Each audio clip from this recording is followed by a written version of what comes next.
Negotiations are underway on President Biden's giant $2 trillion infrastructure plan.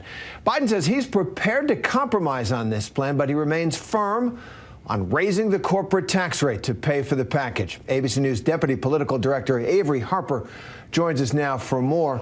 So, Avery, President Biden wants to see a counteroffer from Republicans by mid-May, he says. So what is this going to go like? We haven't seen proper negotiations over a bill like this in a long time. What do you think the president could compromise on? What do you see coming ahead? Right. Well, President Biden has signaled that he is open to negotiating the size, so the cost, and the scope. So what this infrastructure plan covers.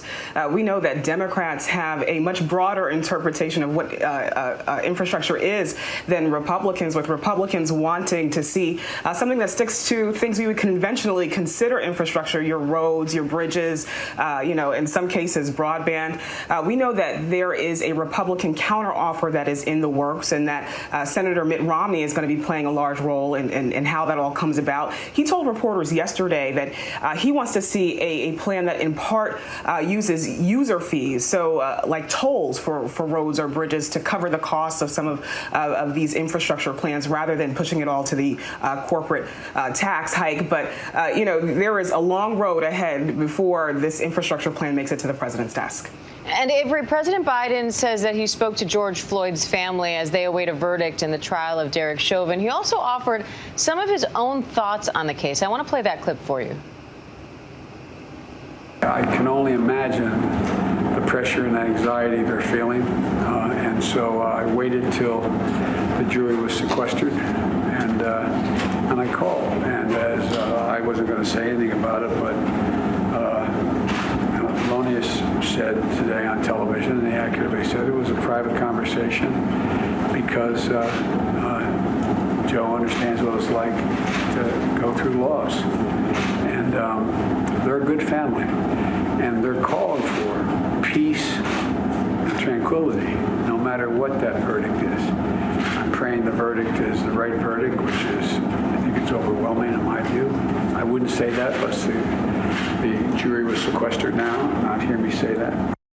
It's a little hard to hear him, but he said, I think it's overwhelming. So, Avery, how unusual is it for a sitting president to comment on a pending verdict like this?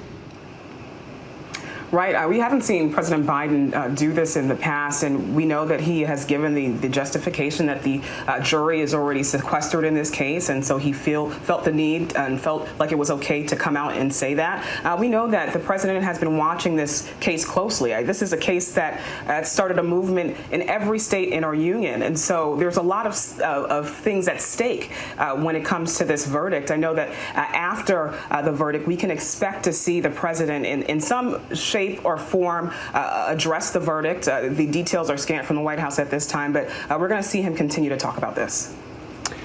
And Avery, lawmakers met today on the wave of restrictive voting measures that are going through state legislatures, Republican-controlled state legislatures across the country. Democrats in Congress are working to pass new federal voting rights laws. What came out of that hearing today, and when might we see a vote on those bills in the Senate? What are they hoping to accomplish? Well, what came out of that hearing was the display of partisan divides on the issue, right? So we have Democrats who have dubbed this trend that we've seen in most states of filing of restrictive voting legislation. We saw them dub it the new Jim Crow. That this is a regression in terms of voting rights for these Democrats, and we saw Republicans come out and cry about integrity, voter integrity, and that federal lawmakers shouldn't have a place in state elections and how states run their elections. And so we're waiting to see what happens with H.R. 1, with the For the People Act.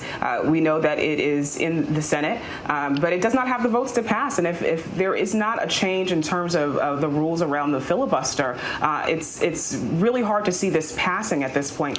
We know that the Senate Majority Leader, Chuck Schumer, he said that he is going to bring it up for a vote at some time. So we're just all waiting on pins and needles to see what happens. All right, ABC News Deputy Political Director Avery Harper. Thanks, Avery. Hi, everyone. George Stephanopoulos here. Thanks for checking out the ABC News YouTube channel. If you'd like to get more videos, show highlights, and watch live event coverage, click on the right over here to subscribe to our channel. And don't forget to download the ABC News app for breaking news alerts. Thanks for watching.